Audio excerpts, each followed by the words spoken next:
Cops are present during this interview and they see Steven. They had already had cadaver dogs all around the apartment, and so that means it was also around Steven's apartment. And they said like the dogs hinted at something, but they didn't know, like it could be anything. And so they decide to bring Steven back down to the station again after watching his odd behavior. Yeah. The second police interrogation with Steven. Keep in mind, they already talked to him once.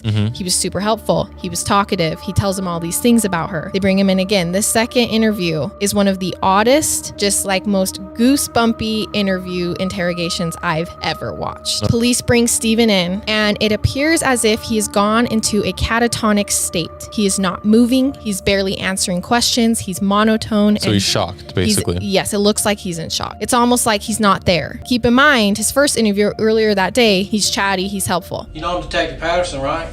Yes. Do you remember, put your hands up here, you remember us talking earlier tonight, right?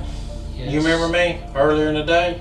Yes. We came down here and talked a little bit and then we left? Yes. Okay. And I want you to know this interview lasts 2 hours. Is he just saying yes and no the whole time? Like he literally just sits there the whole time. The detectives are moving everything and he just sits there. It's so uncomfortable to watch. Like you're That's just so weird. You're creeped out. Police get absolutely nothing out of this interview because Steven won't engage, and they change up their tactics multiple times. They are soft and sympathetic, aggressive and loud. They lie to him saying that they have her blood in his house, and at the end they even become mean and degrading, but none of it phases Steven. So they like are just all over the place. Like these detectives are 180ing, trying to get him to just react, like not be.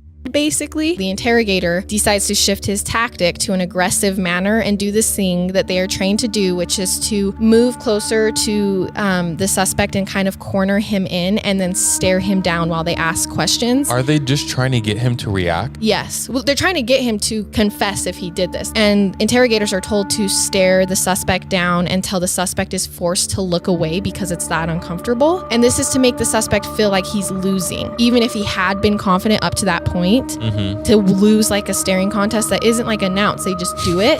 So then they're forced to look away. It's to make him feel little. But up until this point, Steven is looking forward. He tells Steven to look at him in the eyes because when he moves over, Steven doesn't react. So he says, look at me in the eyes. And Steven turns his head like catatonically slow over to the interrogator, who is like all up in his face at this point, and just stares at him. At this point, they like sit there for a minute because the interrogator's like, okay, well, I got to keep doing this tactic. The interrogator is the one who moves his eyes, sits back, moves to the other seat, ends up leaving the interrogation because he's that uncomfortable.